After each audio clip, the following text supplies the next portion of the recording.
Thank you for tuning in. This is going to be the very first episode of the Redacted podcast.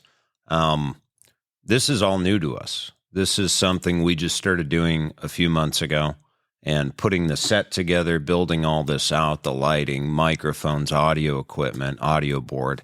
And it's just my wife and I doing this. And we're learning. I mean, we didn't know anything about podcasting or broadcasting or anything like that before. So it's new to us, and hopefully the show gets better over time. Hopefully it's good now, but we're striving to get better over time and improve what we do. But we really needed to do this show. We just felt it was something that was lacking in the podcast interview world. And, you know, we see it over and over again. I mean, I watch a lot of stuff. You see the same 100 or so people, you know, out of a country of 350 million people, you see the same 100 people telling the same stories over and over and over again. And they get to kind of have the monopoly on being the subject matter experts on stuff. So the point of this is that we could, one, have real people with real stories.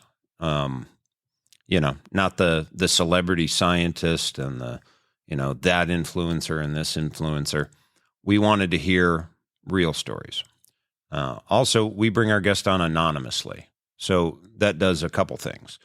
It protects their reputation and their identity so that they can speak a little more freely, I guess, and be able to be more open about the particular subject that they're talking about. And these are stories we might not ordinarily hear if they had to put themselves publicly out there, share their identity. So it does that. And then the other part of it is they have nothing to gain from coming on here and interviewing besides the fact that they feel it's a story that they need to share, that it's something they would like to enlighten, you know, the viewers, the audience on, or something they want to get off their chest. So it offers that part of it because there's no motivation. There's no ulterior motive to it. They're just on here to share the story, and I think that's really cool.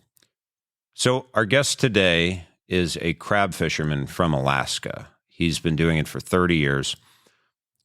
When we get guests on, we don't necessarily vet or fact check or censor what they're going to say, but we do verify that they are who they say they are, basically.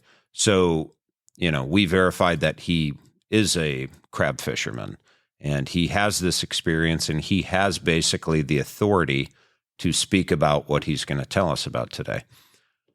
So as you listen to the episode, it's a cool story, and I guess it's an old story. And part of the reason we even have this podcast, it's the big guy versus the little guy.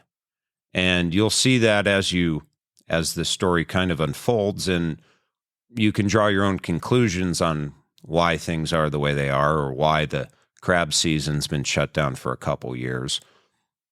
And, you know, basically just listen and learn. And that's what we're here to do. So enjoy the episode, and thanks for tuning in.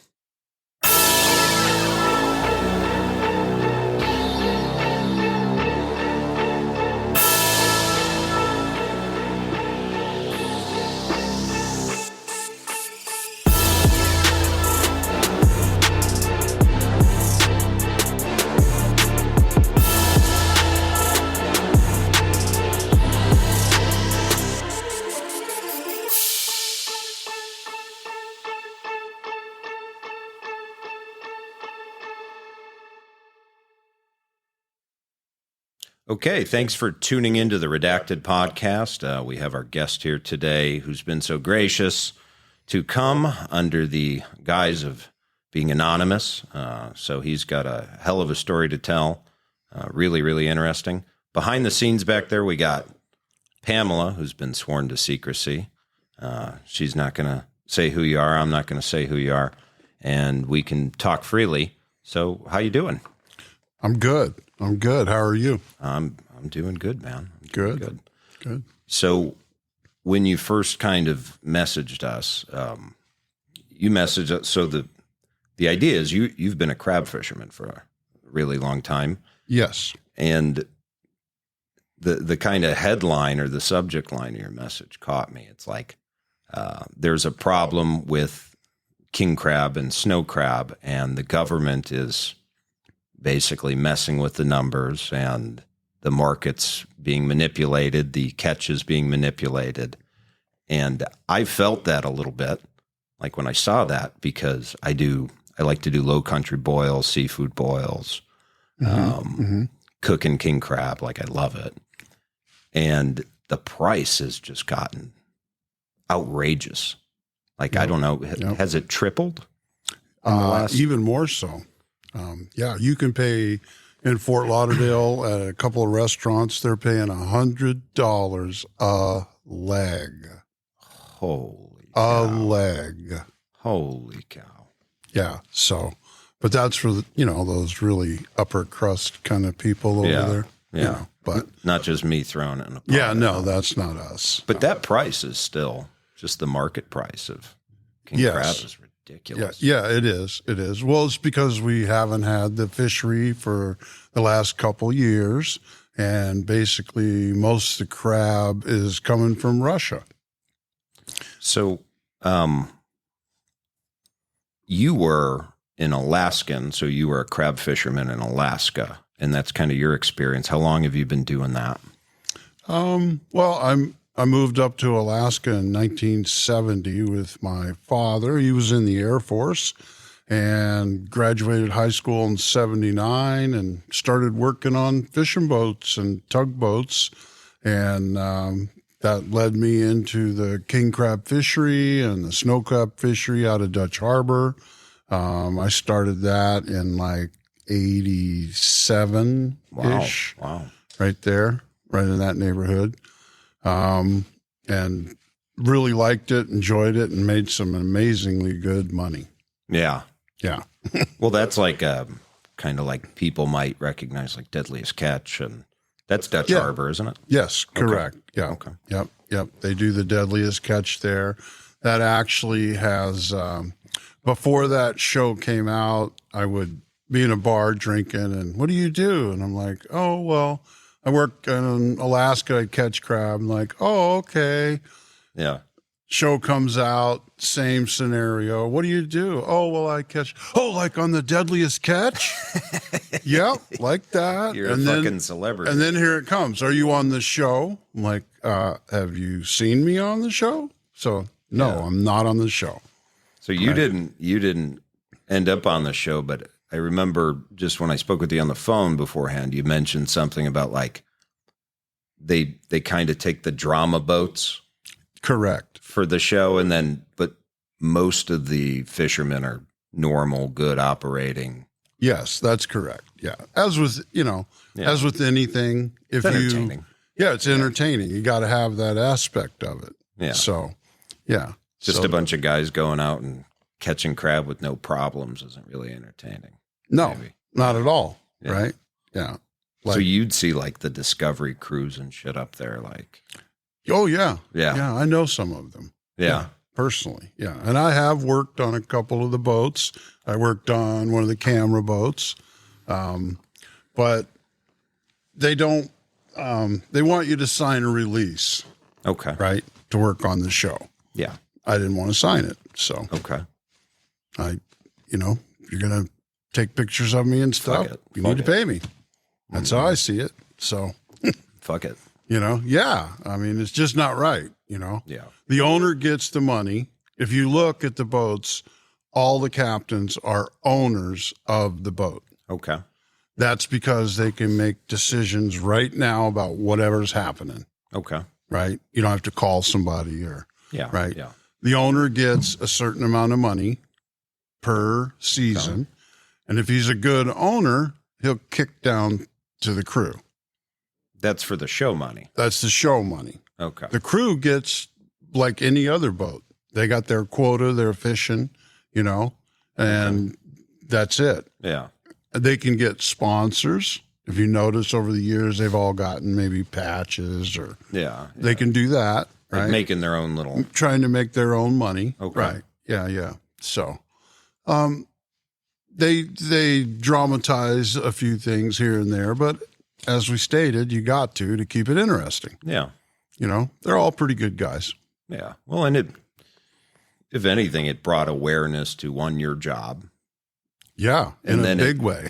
Well, in a good thing. I mean, the awareness, I guess, is good. People know what you're doing, and they understand it a little bit more.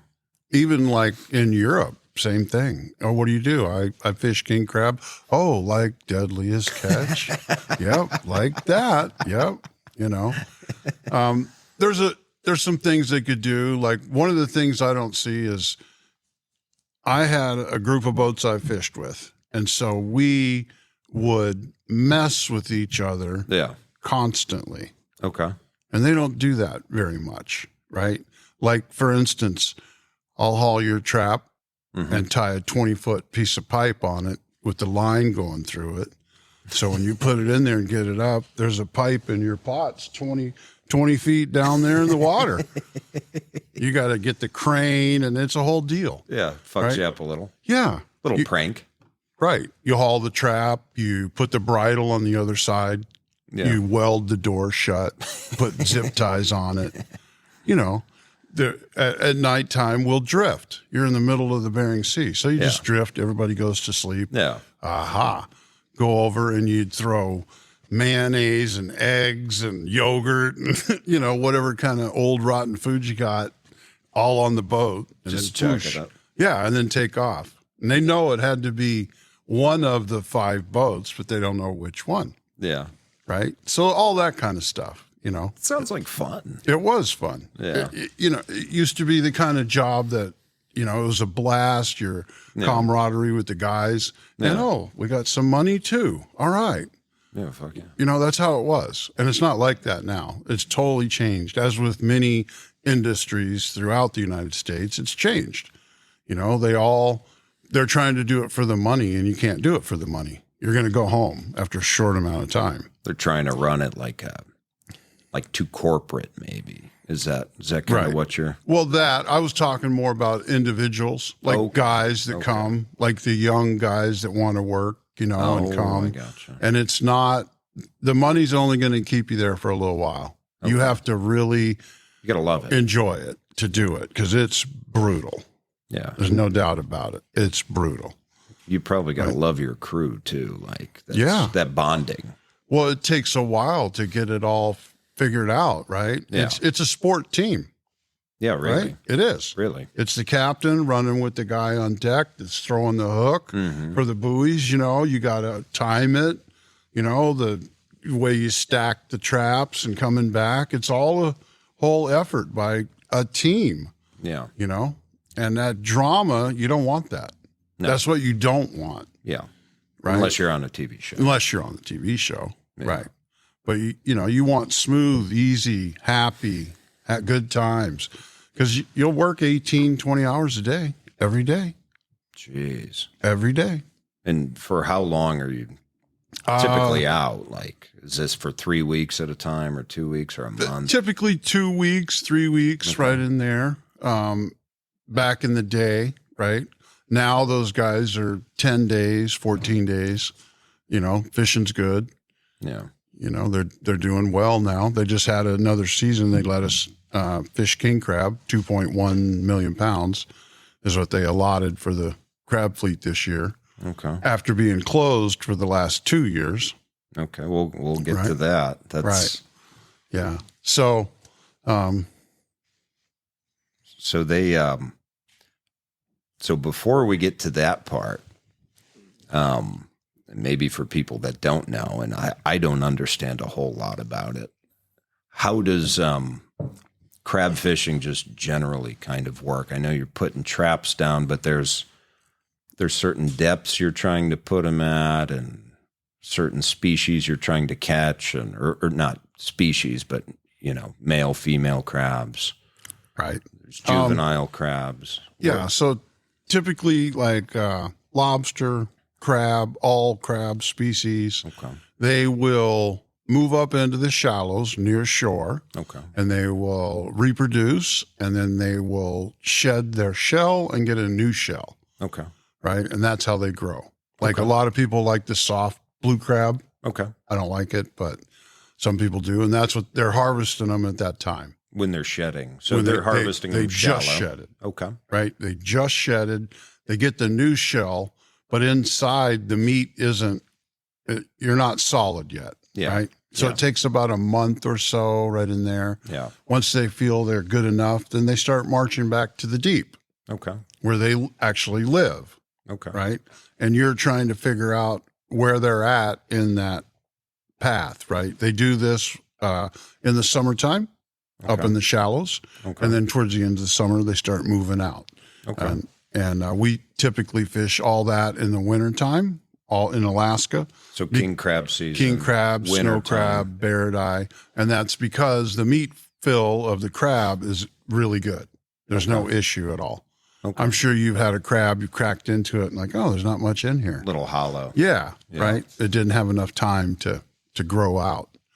So, and then so when you set all the traps, we typically use herring, ground herring, or sardines, or there's a few different things you can use. You also put a piece of hanging bait in there, like say a salmon head or some cod heads, or even a whole cod. Okay. And set them out, and then you'll do certain little patterns in the very beginning, haul them back, and then you'll see what you got, and then you start fishing. Okay. Right after you figure out what you see, you know, in your gear. Like these over here are empty, and these here are better, but these here are really good. So we're gonna. Fish so now I'm going right to kind of concentrate right there in that area, right, and work on them, and then you put some feeler traps outside that. So if they break and run on you, you see which direction they ran. Okay. Right? Because it's all about food source. Yeah. As any animal. Yeah. Right? They're chasing the food. As long as the food's good, they're there. Food runs out, they're looking. So, but where'd they go? They go north, they go south, they go deeper, they go shallower. Yeah. Right? So you put out your feeler traps around, that gives you, nothing. Oh, right here to the east. They ran, so they're going that way. Okay. Now you can keep up with them. Okay. Right? Get your gear in front of the movement, let them move through it until they find their new spot that they're going to settle down and work on this area. Okay. Right? And so that's the basis of it, right? And then after you get situated, then you just haul gear, haul until the boat's full. Yeah. Right? And then boat's full, everybody's happy, steaming in, everybody sleeps. There was a vessel one year. So typically it's probably at least a day, sometimes two, depending on where you're fishing, to get in to make a delivery. Okay. Right. So, and now you've just worked all these long hours. Everybody's tired. Yeah. Might have been 2 weeks of some really hard work. Yeah. You're steaming in. So we had a vessel that they were steaming in. Everybody went to bed. Skipper was driving the boat in, and he went down to the freezer. He wanted to get a count on what bait was left so he could put his order in. So when they delivered, right? So he went in the freezer to do this counting. Well, during the trip, the inside plunger to get out of had broken and nobody fixed it. Okay. The door closed behind him. Oh, shit. Now he's stuck in the freezer. The boat is steaming towards Dutch Harbor. Oof. The crew has been awake for 2 weeks. They are in zombie sleep. Oh, shit. Right? They're sleep. Like he banged and pounded. He wrapped plastic around himself with the food that was in there, and all this stuff. And he heard the back hatch open and close. One of the guys decided to get up, and instead of going in the head, he went outside to take a pee on the back deck. Okay. And he heard it, and he started pounding, and the guy was like, what is that? What is that noise? And he figured it, and he went over there and opened it up, and there was the frozen skipper. The frozen skipper. Yep. But it could have been over. That could have been a very bad story. Could have been over. Yeah. Yeah. Well, it's funny. So it's funny that they got him, though. Yes. Yeah. At least he didn't. It's a dangerous job. I mean, same boat, few years later, sank, all hands lost, including him. A few years, like 4 years after that. That's horrible. Great boat, great skipper, good crew, everything. Don't know what happened. Boat went down. I was on scene probably 5 hours. There was 3 other boats when I got there. There was nothing. There was no floating buoys. There was no oil slick. There was nothing. It just disappeared. And he gave the lat law to where he was, and we all came, but there was nothing. I mean, it was gone. And this was a boat that was 160 feet. Jeez. Right? It's not a small boat. Just down. Gone. Wow. He hailed, and one of the boats was there within an hour, and that everything was nothing. Too late. Not even the raft came up. Like we have rafts that deploy in an emergency. That didn't even come. Jeez. So don't know what happened. Terrible. Yeah, it's very dangerous. It's gotten better because of the time frames, right? You don't have to take as much risk now, but it's definitely still dangerous. And it's even getting, I will say, a little more dangerous because the, the older guys that work on deck, that know what's up, are getting out. And those are the ones that are teaching the young guys, oh, dude, don't stand right there. Yeah. Don't do that. Yeah. Right? Don't do this. Don't do that. Yeah. You know, that's how you learn all that stuff, right? Yeah. And so it's getting worse because the old guys are getting out and the young guys don't know. And half of them don't even really want to work. Really? Yeah. It seems like one of those jobs you almost don't have a choice. Like if you sign up to do that, you know that's going to be there's guys that quit. Hard ass work. Quit 2 days. Really? Quit.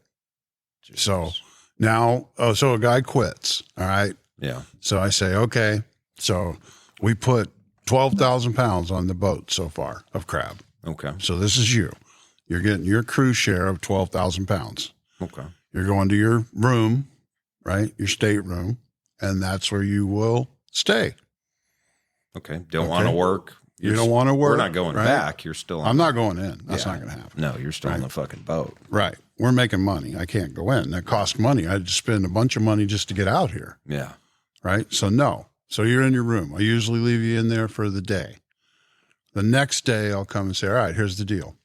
You can either stay in here or or you can cook for the guys and you can do some stuff and you can get out of your room. Yeah. By law, I can keep you in there. You quit. Yeah. So, right? So they usually, and they'll at least cook. Okay. I've never had nobody just say no and I'm just going to stay in my room all by myself. And I've had some extremely, I'll say, tough guys that thought they were bad, and they probably were. Whatever streets they lived on, whatever they came from, they probably were badasses. Yeah. Okay, but this is a completely different game. Yeah, it's mental, it's physical, it's super, super hard. I mean, it's 18 hours of physical labor every single day. Yeah, it's hard. Well, there's different kinds of tough. I mean, you hit that well. And we had that when I was in the military. You had guys that were, tough in their neighborhood or tough in sports, but then you get into these high stress, very dangerous situations. And I've seen dudes just crumble. Yeah. And people you wouldn't expect. Yep. Like, oh man, this guy kind of walks the walk.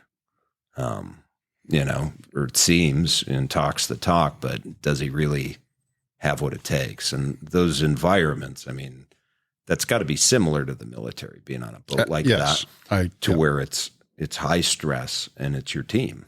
And you're dependent on other people. You can't do it by yourself. For your life. Yes. Not only for success, not only for making money, but your fucking life is on the line. I tell new guys all the time, pay attention. There might be a moment that you tell this guy that's been doing it for 15 years, hey, look out. Yeah. You don't know. Yeah. That's what's going on out there.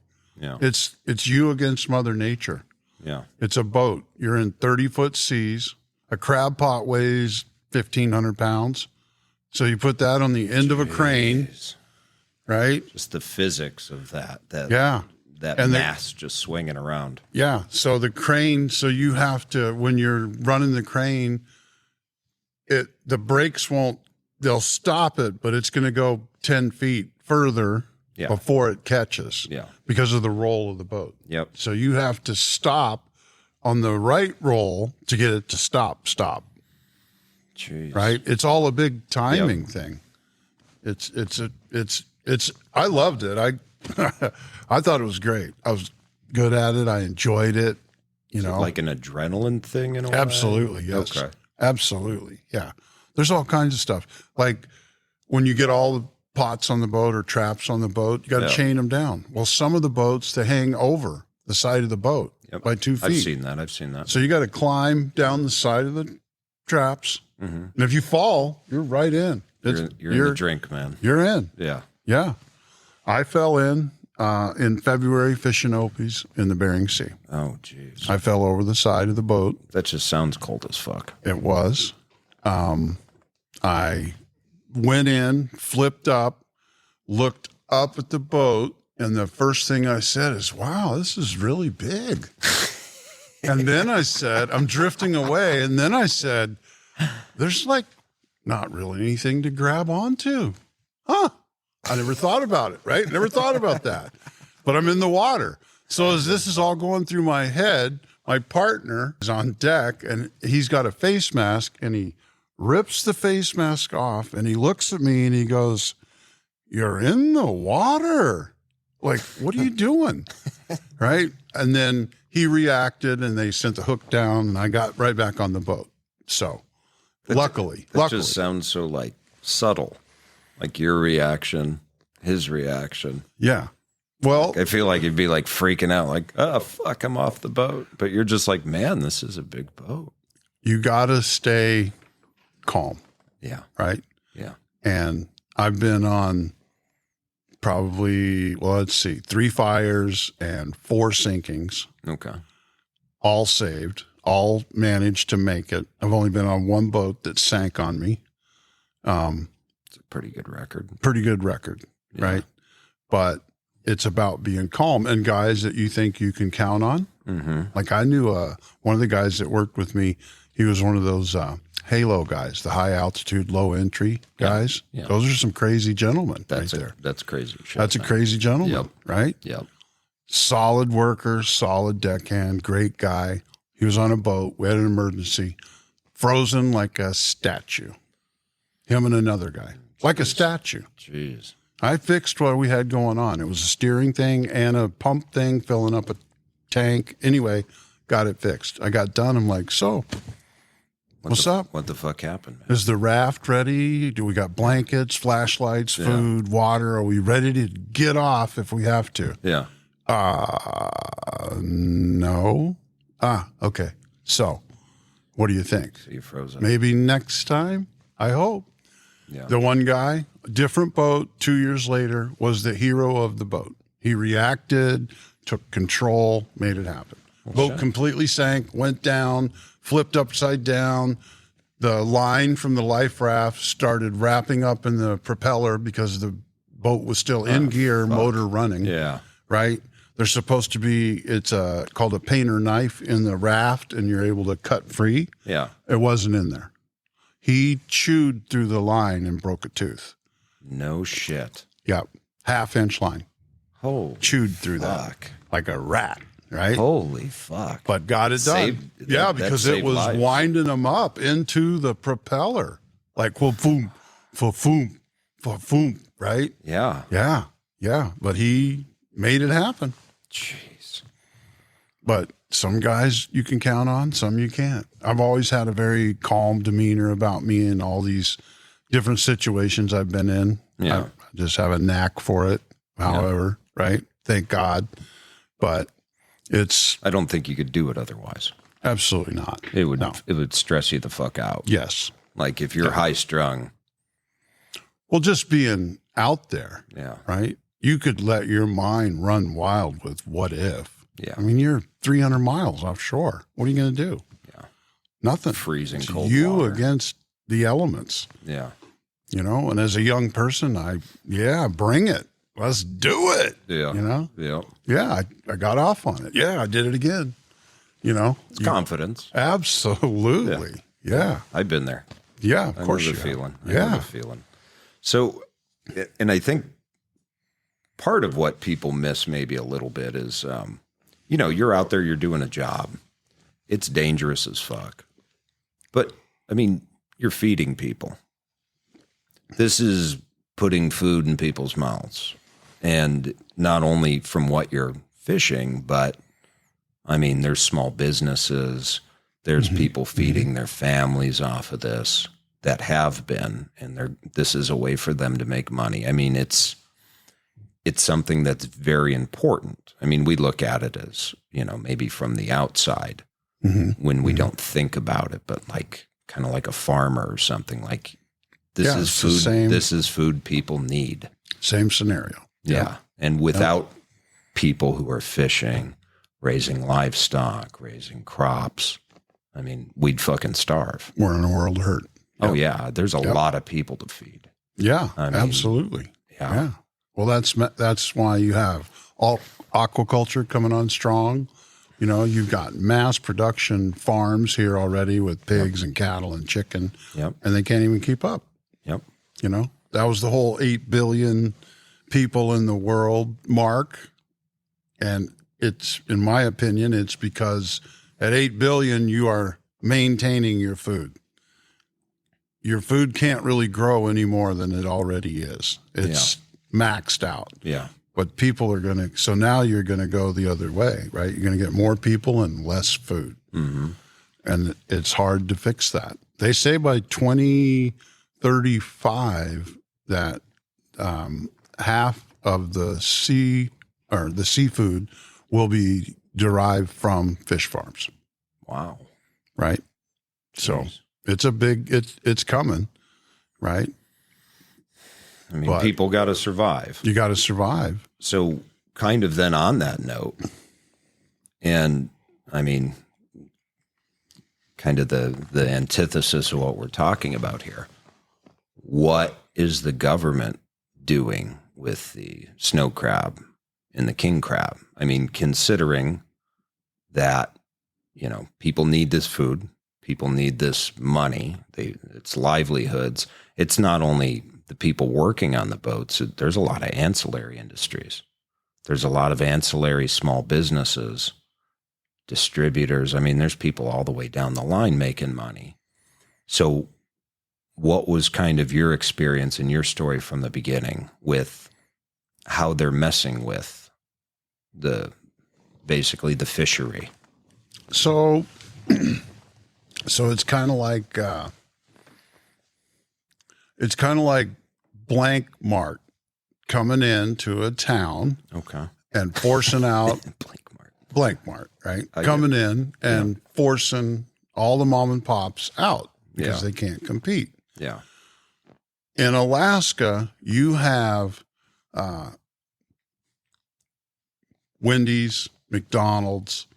They all got boats, but they're not their boats, but they provide those fish sandwiches that everybody likes to eat. They're made right on board the boat. Sure. You're talking a 350-foot boat. It's got 50, 60 people on it. Yeah. And it's a big factory, and it pumps out them fillets. Yeah. Right? They are the real providers of the food. Okay. Right? Because of the amount that they provide. I mean, they put some numbers in. And that's like your pollock, your whitefish. Yes, right. That's what they're getting. And that's the trawl fleet, the guys that drag the nets behind the boat. Okay. So those fisheries are the ones that really rule the whole fishery and how everything goes. And what I mean by that is when they drag their net and they catch a bunch of other stuff besides pollock, right? It's called bycatch. Okay. Yep.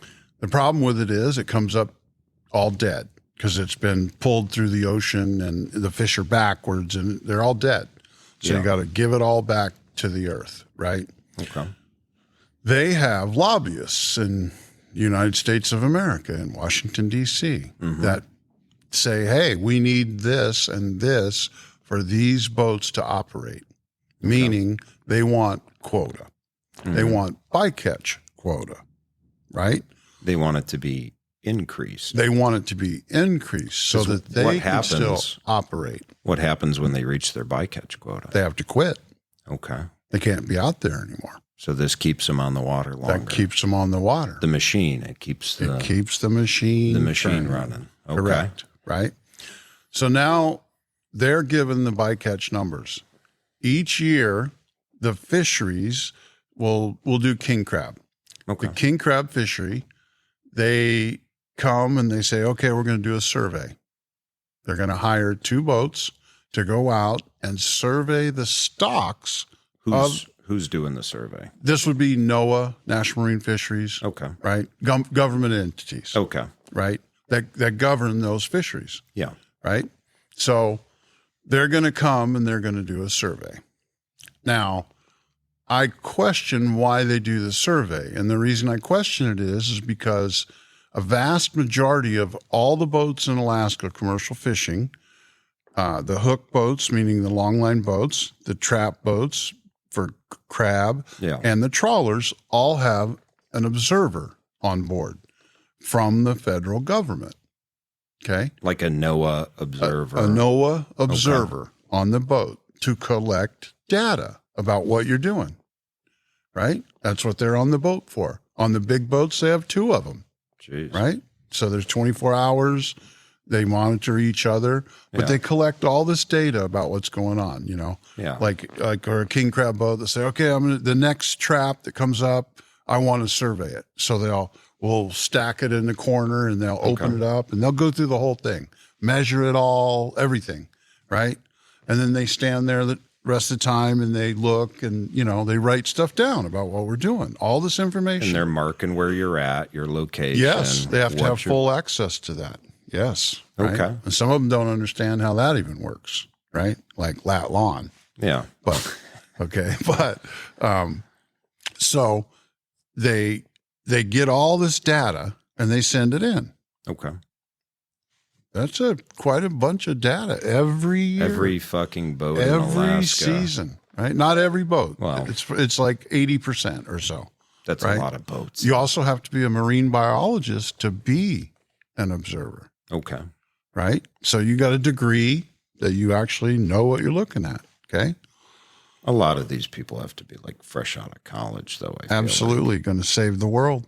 Because that's that's a hard job for someone maybe older with a family and kids if you're gone and out a lot. Not saying it's right. Not, but I see a lot of young people being kind of taking to that kind of job. I think what happened is because they're on the boat and they're part of your crew, you talk to them, right? Yeah. What happened with a lot of them that I've met, man, marine biology, that sounds like a really cool job. I want to do that. Yeah. They get the degree, and when you get out of school, there's no jobs for a marine biologist. Who hires marine biologist? Where's that at? Right? Fishing boats in Alaska. So they created, in my opinion, a way to employ all these young men and women, right, and give them a job, which is great. But the boat has to pay for it. I have to pay $400 a day for them to be on the boat. Jeez. I have to pay for my own policeman. Okay. Leave it up to the government to come up with something like that. So now we got all this data every year, going back like 15 years or something like that. Okay. So that would make sense. You paid, or I mean, in an indirect way, the consumer paid for this data. Right. And they're not using it? No. Well, I can only assume because I'm not in their arena, but they come along now every year and say, okay, well, we need to do an actual survey of the crab. Okay. We want to hire a couple of crab boats and we want to go out there and, see for ourselves what's going on. So they're going to hire you off season. Yep. To take them out with like a small crew. Yep. And just drop them in some spots, drop some traps. Yes. So they get on the boat and, we get them all squared away and everything. Are these different NOAA guys than the ones that are typically on board? Yes. These are actual scientists, not from observers. NOAA. From NOAA. From NOAA. National So these Marine are Fisheries. older, maybe more experienced. Knowledgeable. Yes. Been doing it years and years with the agency. So they're bringing out, these are the big dogs. Correct. And they want to come out, do the survey. They hire somebody like you in your boat to take them out. And then what happens? So they get on board. We get them squared away. I know generally where they're going to go. We untie, we leave. I'm like, okay, where you guys want to go? What year is this, by the way? For me personally, I did that This like specific one. Yeah. Like in 94, 95. Okay. I did Opie survey. Okay. Okay. Snow crab. Okay. Okay. And they give you the paper where we're going to go. Okay. Right. The lat lawn and everything. Like, all right, cool. Yeah. Let's get it up on the plotter, see where we're going. Get it up there, put the information in. I'm like, oh man, wow. That's not a good area at all. There's nothing there. Why are we going to go there? Hey, you guys, come up here. Let me show you something. They come up like, this is the plotter. This is the fishing grounds right here, right? You guys want to go here. There's nothing there. I know I'm a fisherman. Yeah. Right? And nothing there. We need to go over here. This is where the crab are over here. Well, no, we need to go there. Well, that's a waste of time. Let's call somebody. Let's get your boss on the phone or whoever. Yeah. Nope. They won't even do that. They will not vary from what they were told to do. So we head out, we set all the traps. Paying. They're paying for They're paying for it. Take you out, so you're going to go where they want to go ultimately at the end of the day. Correct. Because they don't want any input from fishermen, myself, that do it for a living. Yeah. Right? 2 weeks. We're going to do this for 2 weeks. I've been out before on a 3-week trip that I didn't catch one crab for 3 weeks. And I do it for a living. Okay. Yeah. Right? But you're a scientist. You know right where to go and what to do. You should be a fisherman, really, then, if you know. Yeah, right. If you know where they're at. Okay. Right? So we go out. We set them like they want. We haul them back. And guess what? Nothing in them. Oh, man. Surprise, surprise. Fishery's crashing. Oh, man. What are we going to do? Well, we should probably close it. For the crab fishermen, Okay. we'll close it. We're not going to close it for those trawler guys. Yeah. We're actually going to let them catch a little more. Well, they have the lobbyist. They have the lobbyists, right? Yeah. They're the real meat and potatoes of the fishing industry, where the real food is produced. Like crab, for instance, that's a high-end food. Your average person doesn't eat that. But you're feeding people. But you're still feeding you're people. Contributing. The snow crab, however, every time you went to a Chinese buffet anywhere here in the United States, that's snow crab. Yeah. Right? Yeah. So, yeah, but that's the other one. That's closed still now. They're saying they disappeared. The snow crab disappeared? Yeah, they're saying they're gone. They don't even know where they're at. How can that be? What do you mean? There. They're there. Yeah. They, again, increased the bycatch limit for the trawl fleet. They got more snow crab to catch. So obviously they're dragging up snow crab off the bottom, wherever they're at. Again, you got an observer on that boat that's given the information back to the agency that, hey, these guys need more bycatch quota or we're going to get shut down. So they're saying that there's no snow crab. Correct. And at the same time, they're pulling up a shit ton of snow crab. So much so that they need their bycatch quota increased. Correct. So there is snow crab. Correct. Lots of them. Correct. Probably more. Probably. Why? That's a great question. Why? Yeah. A great question. Well, the little guy is, that's Yeah. probably There answer is. number one. Fuck the little guy. Absolutely. The big corporation with the lobbyist. Yeah. Well, the more big you ships. force the little guy out, right, as within blank mart, right? Yeah. Same up there. the more you force the more the corporate boats get control and they get more quota. Okay. Right? The whole thing's based on quota. Yeah. Everybody's got their amount they're allowed to catch. Yeah. Right? Which you need some regulation on it. I right. mean, it's well, a good thing. They did that to help. The first thing they did was they bought out whoever wanted to be bought out in the crab fishing industry. The government said, hey, if you want out, we'll buy your boat. We'll give you top market value. You can still keep your boat. We'll buy it, but you can still keep it. But it can never be in any fishery in the world. That was one of the stipulations they made. What the hell are you going to do with the boat? You research. Oh, yeah. You know, you could do, there's a lot of things. They're awesome boats. Yeah. It was stupid. They should say you can't crab fish with it, but you could do anything else because they're amazing boats, right? Yeah. So anyway, that was the first thing they did. So some of the guys got out, you know, and they reduced it down and it still wasn't enough. So then they said, okay, well, we're going to do quotas now, right? We'll do quotas. Yeah. So when they did the quotas, they gave it to owners and they gave it to captains and they even gave deckhand shares. Okay. Okay. So it seemed pretty fair. But the captains and the deckhands got a pittance of quota, right? Enough so that you can't fish it on your own. You have to pair it with somebody else because all the expenses involved. Yeah. Right? So now what happened is the owners that own the boat got quota.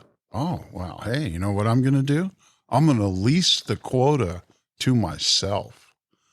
Ooh, I like that. I own a quota and I own the boat, but the boat can't fish without my quota. So what I'm going to do is I'm going to lease the quota to my own boat and take 60% off the top of the catch for myself. Jeez. Right? That's what happened. It's a lot of shit going on with the whole quota system, Yeah, right? And it didn't help. Yeah. It was supposed to help also with safety because we, you know, before the Olympic system, go catch it, yeehaw, you know, and bad weather. Well, now they said, okay, well, we'll do this and you can do, sounds good. The fish houses turn around and say, okay, we're not taking any crab past this date. So you got to go out and get it in here. So it didn't accomplish what they wanted, right? It's still not, you're still fishing weather to get it done because they're not going to buy it after that date. Yeah. Because they're going to retool their factory and start doing codfish, or they're not going to do crab anymore. Well, it makes sense. Right? And it's one of those things that, you know, it sounds like a good idea, but if anyone actually thought it through, and I mean, just in general, the quota system or conservation of the fisheries, like it sounds like to the, you know, the layman, that sounds like something that makes sense. It's like, okay, well, we want to keep the fishery healthy. Right. You know, we want to help people keep their jobs. We want people to make money. We want to bring in food. And, you know, seems like a win-win for everybody. But when you hear things like there's no crab, increasing the bycatch, I mean, that's crazy because these big ships, the trawlers, bring in this bycatch. No, they're just chucking it. They're just chucking it. Yeah, but I mean, it comes in or it gets in their net. Up onto the boat. Yep. And this just gets chucked. Right back over. Nobody uses it. Nobody eats. The animal's dead. Correct. It's just an entire waste, like major waste. Yeah. We're talking millions and millions of pounds of waste. The only way I've ever come up to fix it is, let's say you own one of the boats. Yeah. We're going to take your last 10 years of history, and in the last 10 years, you made $50 million a year with that boat. Okay. So that's your number. Okay. You're going to leave, and you're going to keep every single thing you catch, and you're going to process it on your boat. And when you reach $50 million, you're done. Come in and tie up. It's over. That's kind of a common sense approach. It gets them out and back. Yeah. Right? And then you're not wasting. Then you're not wasting. You're not destroying the fisheries. Yeah. Right? Because the way modern fishery is, not just with us here in the United States, but worldwide, it's pounded on constantly, and I mean constantly, with the exception of when whatever species you're doing spawns, there's no fishing at that little time right there. Yeah. That's it. Yeah. But the rest of the time, right? I talked to these guys in Alaska that went up to some of the like Nome and Kotzebue up where the villages are. Yeah. And they did core samples of outhouses, right? You know, because that's what they got up there. You got an outhouse. Yeah. Yeah. Right. So they did core samples of that. And they went like back 100 years or some shit.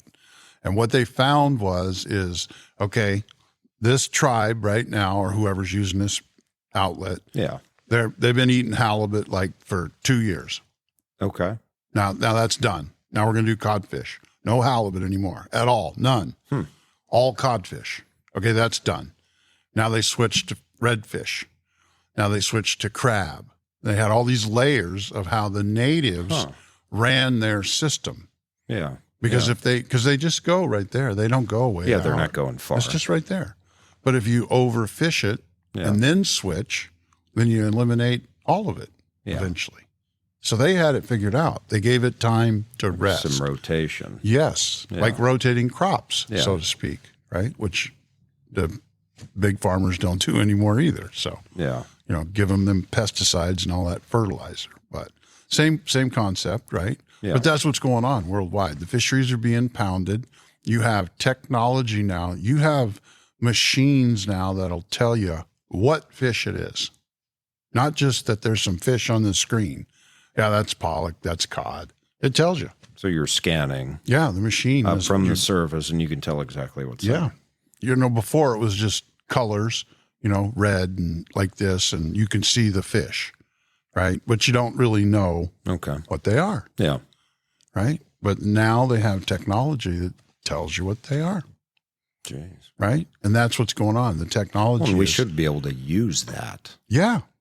That should make things exponentially better, but it doesn't seem, because you're also fighting with this bureaucracy. There's a bureaucracy to it. There's lobby money to it. And instead of using these things in a good way to help the fishery, to feed people, to keep the jobs up, and to protect and conserve, just kind of going by the wayside. Yes. And almost like arbitrary policies that don't work. So specifically with the king crab, they shut the season down. What was it? It's been, this would have been the third year, and they let us fish this year. The prior 2 years, completely closed. No king crab. At all. In Alaskan waters? In Alaskan waters, correct. Okay. Zero. Wow. Absolutely not. And, that affects some of the boats. Some of the boats, all they do is crabfish. That's it. They don't do other fisheries. Back in the 80s and early 90s, you could switch from one to another and all that, right? Yeah. But you got to have all the proper permits now and all that, right? They make it next to impossible to be able to switch and to be flexible. Yeah. To make your operation survive. They make it difficult. You know what I mean? Yeah. They impose these rules, these regulations. The observers, like $400. Not just that. They want full internet access to do their reporting that they don't use. Okay. That's about $3,000 a month to have satellite internet. Right? Jeez. All the crews happy because they're all online now doing stuff, right? But that's a whole extra expense on top of everything else. These are small businesses. Yes. Crab boats are. Yeah, crab boat. You bet. Wow. Yeah. And the fuel's going up, bait goes up, food goes up, right? Yeah. The price you get for your product has pretty much maintained. It hasn't gone up. It hadn't gone down, but it just kind of stayed. I mean, we got for the last 7 years, 53 cents a pound for codfish. Okay. Like across the board. That never went up. Still hasn't gone up. But we're paying, where we paid 45, now you're paying 90 cents for bait. Yeah. And all about fuel, right? Yeah. Yeah. It's kind of expensive in Alaska. Oh, yeah. right? Yeah. Even though it should be maybe a little cheaper, we got a lot of refineries up there and oil. That's a whole nother can of worms. That's a whole, right there. yeah. Yeah. Yeah. Seems a little fishy. Right. Yeah. To say the least. So, in your experience fishing, and I guess the point of this or the future of this is, how does that kind of look? And for people that aren't involved in the industry and don't know a lot about the industry, it's important. I mean, it affects everyone at some point. I mean, just farming, fishing, gathering food, getting the food that we eat. What does the future look like, and what are maybe some common sense things just from your experience that could make this, better for the environment, but also profitable and productive? Well, I hate to say it, but they got to get control of the trawlers, because the trawlers with the bycatch, right? And also, how it works is they drag a net behind the boat, right? But they drag these big pieces of steel in front of the net. Okay. Because that's what guides the net. They're big rectangle pieces. They're kind of curved, and they're always trying to go out, which opens the net, right? Yeah. So you can control that. So one of the tricks worldwide is they will run the doors. Those are called doors, those big steel pieces. Yeah. They will run those down into the bottom ocean floor. Yeah. Right. Just even though they're not supposed to be doing that. Just tearing up the bottom. Right. And the reason they do it is because when you drag the doors through the bottom sediment, it stirs it up. Yeah. And now the fish are confused and don't know which way to run, and they get a better chance of getting them in their net. Yeah. Right. It's more productive to them. More productive for them. Right. But they are absolutely destroying the bottom. Right. Yeah. Because all of the creatures that live on the bottom are around some kind of structure, meaning rocks, coral, right? Shipwrecks, whatever. That's where everything lives. Yeah. I mean, most stuff in the ocean right? lives on the bottom. Not much stuff here lives in the desert, right? Exactly. All the animals live in the forest and the good areas. Yeah. Same on the ocean floor. Same thing. Structure. Yeah. Right. Yeah. So they're driving around destroying the structure because that's where all the fish are. Okay. Or the crab or whatever you're trying to go for. Right. So they need to get them under control, which is going to be a difficult task because they have power. Yeah. They have power, and it's just getting worse and worse with the amount. They just built another 385-foot ship, brand new one for Alaska. Jeez. Right. Yeah. Trawler. Yeah. Trawler. Yeah. Yeah. Jeez. Yeah. Some of those guys, half a mile wide, the net. The opening is half mile. Fuck. Right? Yeah. It's just gobbling up everything. Everything. Right. But there are guys that don't, and there are good trawler men for sure. Yeah. Right? That are true mid-water trawler guys. There are good and everything. Right? Yeah. But if you're out there and you've been doing it 2 weeks and you're not catching too much, then you're going to change your tactic because you need to make money. Yeah. That's the bottom line. So if you need to put the doors in the mud to make that happen, to put fish on the boat, you're going to do that. Yeah. That's just how it is. Well, and it's like, kind of like you said, they're focusing so much on controlling all of these other small things with arbitrary regulations, but then they're not looking at the elephant in the room. Mm-hmm. Yeah. No, they're not. And I mean, they have the ability to do it. Yes. But it's just like, once again, bureaucracy, arbitrary things that we're looking at here. They just don't give a fuck about, I mean, you'd think they would. That's the sales pitch. They don't give a fuck about the environment. at the end of the day, it almost seems like that. It seems like, because if they're going to let the trawlers do whatever the hell they want and then go after the little crab fishermen, they don't give a fuck. Right. Well, they know they can't go after the trawlers will sue them. They'll lawyer up, right? Some guy that owns a crab boat that's barely making it, he can't lawyer up. Yeah. He's broke. He's just going to give in. He's going to give in. He's got no choice. You can't fight that. Beating up. And the crab boats are probably not doing anywhere near is there a lot of bycatch with crab? No. Codfish. That's about it. Yeah. No, it's probably one of the cleanest fisheries in the world because of how it's done in the trap, right? Alaskan crab fishing. Yes. Yeah. Yeah. If you do long line, I don't care where you long line anywhere in the world. If you put out 750,000 hooks, but you're targeting swordfish, well, I'm pretty sure you're going to catch a bunch of other stuff too. Yeah. There's just no way around it, right? And but a vast majority of the fish you catch, they're alive. You're able to dehook them and let them survive. Yeah. Some are dead, but the vast majority. But the trawl fishing, the way the trawl comes through the water and the fish all get stuffed in there one after the other into a net, they can't even move. Yeah. And the only way a fish survives is for water to go in the mouth and out the gills. Yeah. Right? So if you're backwards in there, you're done. Or sideways or any of that. You're done. Absolutely. And and they bring it all up on deck. And then they got, they're called pews. They're like a broom handle with a steel pick on the end of it. Yeah. And they just flick off the stuff they don't want, shovel in the holes what they do want. That's it. Man. Yeah. There's a lot going on there too. And I just, I don't think people see it.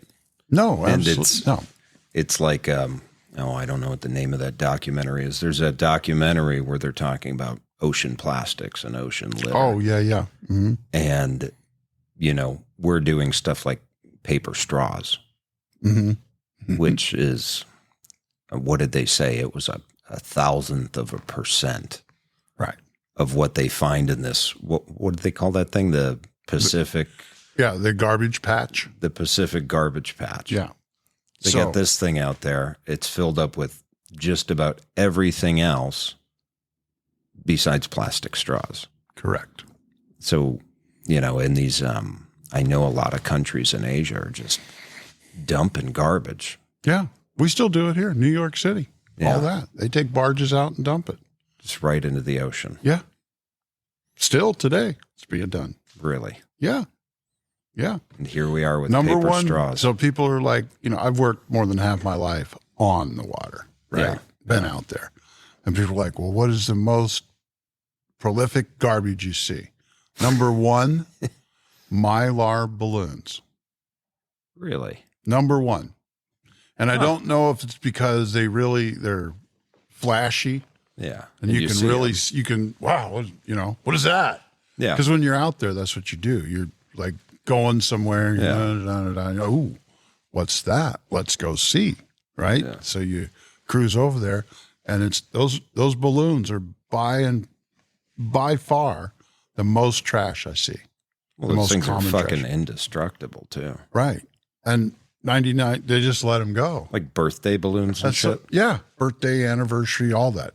Right. That's fucked up. Yeah. That's the number one, even more than plastic bottles. Really? Yep.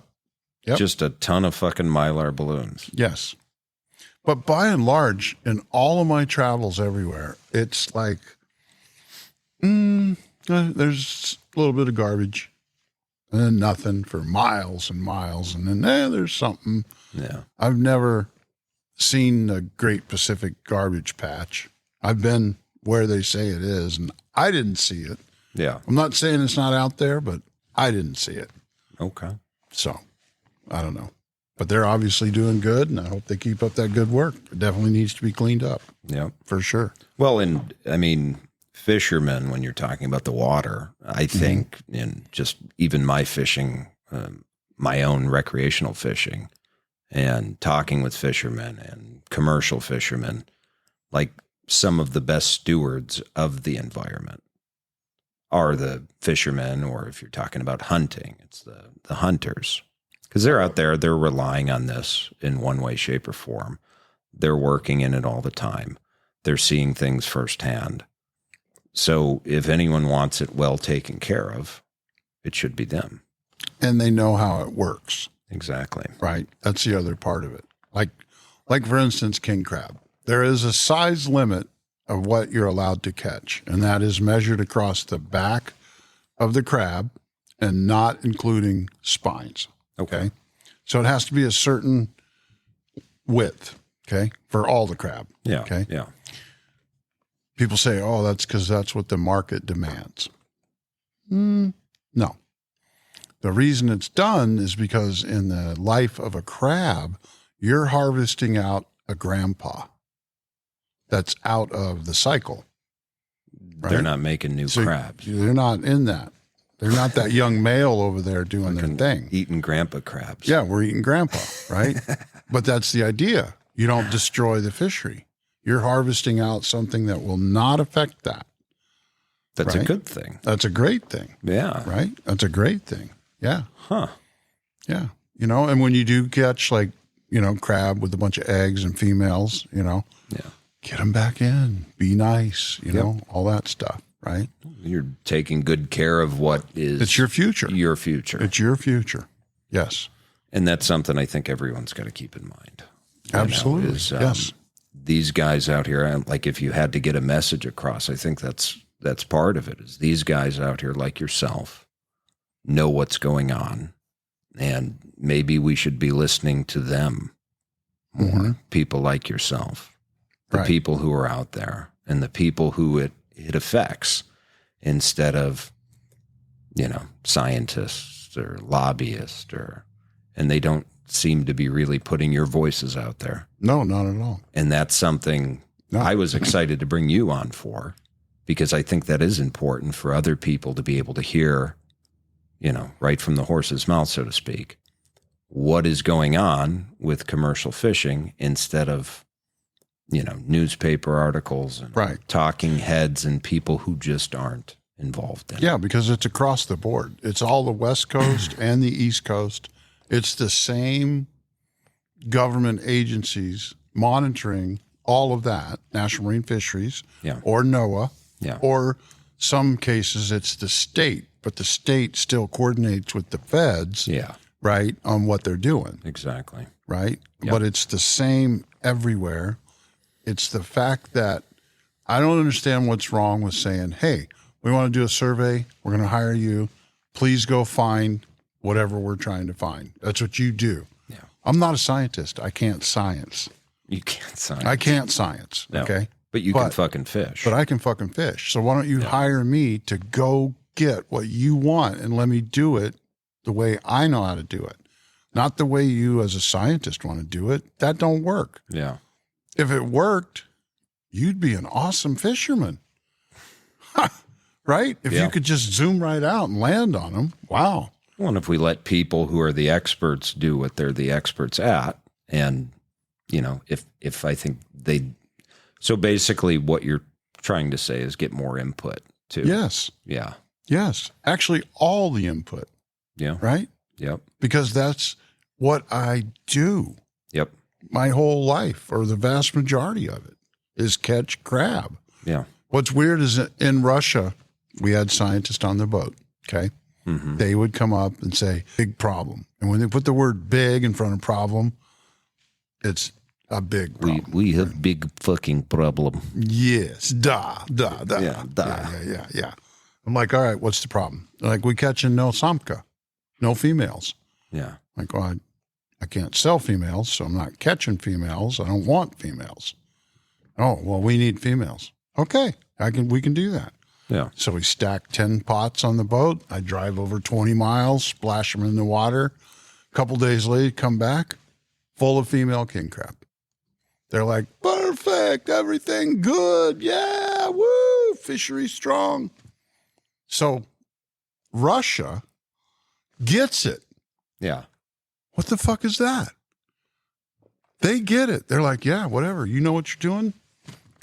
make it happen. Oh, right on. So these are like the Russian scientists or the Russian observers? Yeah, Russian scientists. We didn't have observers. They have fish cops, right? But I'm in Russia, so the fish cops have already been paid off before they even get on the boat. Before they even get on board. Okay. Right. They get on board. They spend generally 3 to 5 days with the Russian captain that's on there. Yeah. They stay in his room. They get fucking hammered. Right. He gets off the boat. He got a personal $5,000. Yeah. New rain gear. And probably more than likely he's going to take one of the big tubs of ice cream. Yeah. He's going to take that too. Yeah. Fuck it. Ice cream is the one thing on every boat I've ever worked on anywhere in the world. Hey, I'm going to the store. Any guys want anything? Ice cream. Huh. Okay, gotcha. Anything else? Nope. you know, get whatever. It's fucking ice Make sure cream. you get some fucking ice cream though. No shit. They're on it. They love I don't know. Gotta have it. Gotta have it. But it was it's kind of funny, like do the Russians almost seem to do it better? Manage their fishery better? Yes. Okay. If you implemented it's crooked. Okay. If you implemented the way they do their scientific stuff here, okay. Yes. But you can manipulate that system big time. Yeah. Right. So it's the same as us. The government says, hey, we're going to allot, 40 million pounds of king crab. If you want to buy it, you got to come to Moscow and you got to buy your share of the quota in cash. Oh, wow. So now that limits the players. Okay. Right? Yeah. Yeah. Now we're down to the oligarchs because that's nobody else. Right. So they buy the quota. Right. The guy I worked for, the last guy, we started with one boat, built him up to 14 boats, 4 cargo ships, and a tanker. Jesus, it's like a navy. And we did everything offshore, delivered the crab, everything off there. So the freighter would come in, you'd offload the crab, take all your supplies back, they would leave. The tanker would come in, tow you, float the fuel line back, fill you up with fuel, and you're fishing. Jesus. Right? And it's efficient. And very, right? Very efficient, right? To run all that, about $100 million to run all that. Pay the crews, the fuel, all that, about $100 million. The crab proceeds, $800 million. So he's putting what? 5 to 7 in his pocket.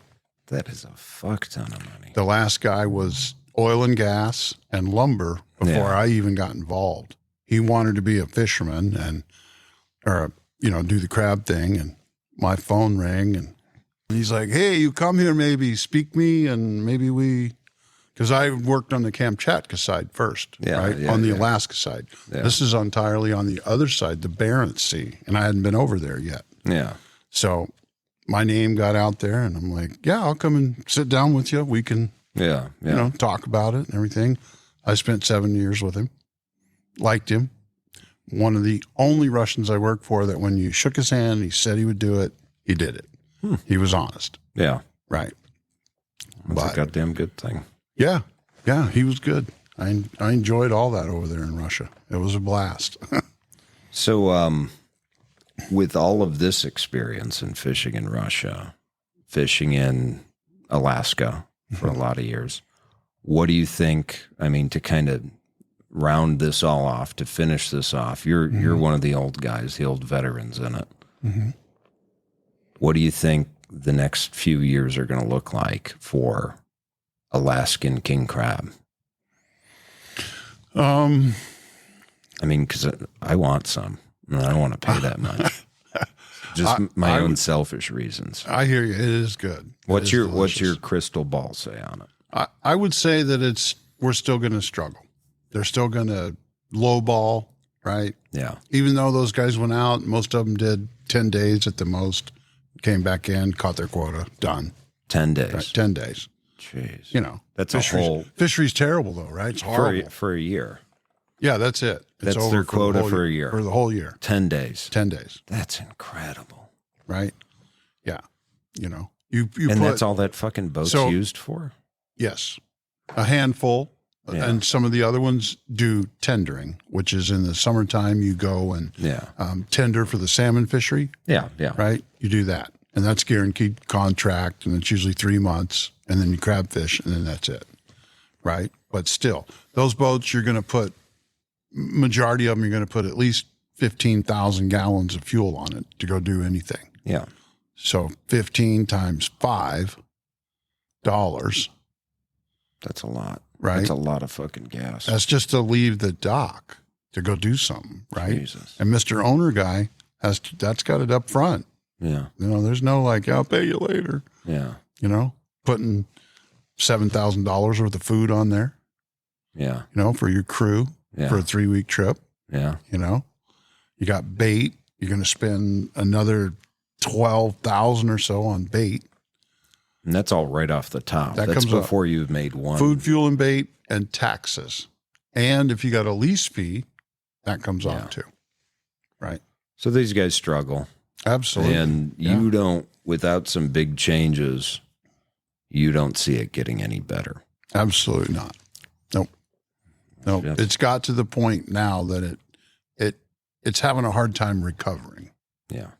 It's always been able to before recover and get better, right? Because it's all cyclical, right? Everything in life is, right? Yeah. Most fish are 6-year cycle, 7-year cycle. It's good. 3 years later, it's bad. 3 years later, it's good again, right? That's, crab are strong, cod are down. Cod are strong, crab are down. Yeah. Right? So, but when you're not giving it the chance because other fisheries are involved in your fishery that shouldn't be. Yeah. 10 days, it's over. So now we have the entire rest of the year for the crab to recover. Yeah. Well, that would be true, except for now we have the trawl fleet that's going to go in and mess with them. So they're not going to recover and they're not going to be strong because they're involved in areas they shouldn't even be in. Yeah. The whole thing, like they have sea lion rookeries in Alaska. Okay. Yeah. What that is, a designated spot. All the boats run with AIS, right? So the government follows all the boats. They can see them. They know instantly. If you even swerve into the sun or into the rookery, right, like a little bit and come out, $2,500 ticket immediately. Okay. Jeez. Right away. Yeah. The rookeries were designed to keep the trawlers from getting all the sea lions in the nets. There are no sea lions at any of the sea lion rookeries because sea lions, as with other animals, used to be a lot of feed here. Now there's not. Now they're about 40 miles over that way because that's where the food is. But those rookeries still exist. We're still going to target boats that even venture in there. Yeah. They'll even give you shit. Just seems arbitrary. Yeah. Once again, just another. Let's say you're on a small boat and weather comes up. You need to hide. And it's behind a rookery. Oh, doesn't matter. You're getting the ticket. That doesn't matter. Yeah. Yeah, but it was for the safety of my crew and my vessel. I had no choice. Yeah. Doesn't matter. You're getting the ticket. Yeah, they don't care. They don't care. Yeah.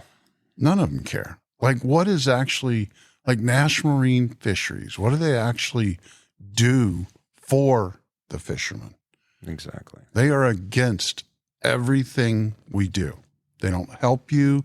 They don't do any good at all that I see. Well, and not even helping the environment. No. In the process.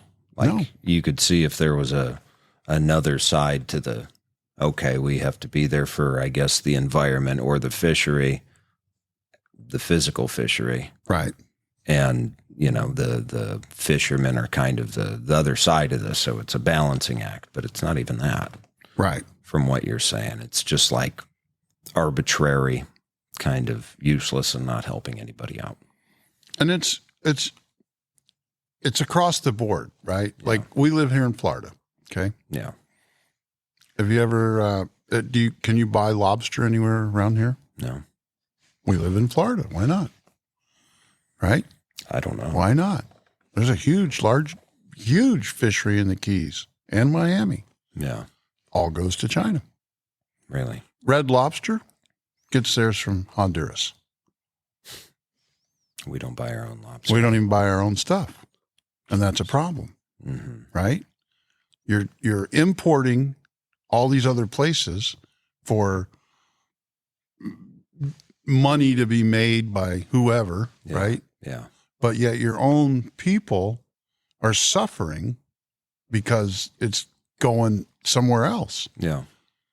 You know? And it's not, the whole system is messed up. We should be able to get lobster anywhere in the state. It's one of our premier things we have. Yeah, it's plentiful. Right. It's super plentiful. Delicious, too. Yeah. 4 or 5 million pounds a year. Jeez. That's what's caught, right? Jeez. That's quite a bit. See, But I don't think a lot of Floridians Chinese have moved that. in. They're buying it all. The 3 major buyers down through the Keys are all Chinese. Wow. Yeah. And they're buying right now $9 a pound. King crab, those guys just got done up there. Red king crab. What do you think they got? What do you think the boat got? $8. $8. Okay. I was going for 20. $8. Jeez. Right? And then who gets it next? Then the cannery gets it, right? Or the fish house. Yeah. Now they bought it for $8. Now they sold it to Johnny Broker for like 10, 11. Okay. Then Johnny Broker turns around and sells it to retail for 20, 30. That's the guy that makes the money, the broker. He's the one that makes the money. Yeah. And by the time it gets to the grocery store, it's been through 3 different hands to get there. Jeez. And that's why it's so high. Jeez. Norwegian government does their own. So they work it backwards. They say, okay, codfish, end result is this price. How many people are involved? 4, this price divided by 4. Yeah. That's what everybody gets. Jeez. Simple. Yeah. Works good. Even the fishermen. Common sense. Yeah. What is that? Common? No. Common sense. We don't want to talk I heard about that before. Yeah. Long time ago. Yeah. It was read about it in a book. My dad talked about it. Yeah. Well, thanks for being one of the good ones. Yeah. I mean, I try. The old veteran in it. And thanks for coming on. Yeah, sure. Thanks for talking about enjoyed this. It. It's, like I said, I think it's something important, and it's a story that needed to be heard. Right. I agree. So thanks for coming on, being anonymous. Okay. Telling us the insides of it. Yeah, no worries. We appreciate it. And thanks for tuning in. Thanks for watching. Till next time, stay out of trouble. We'll see you in church.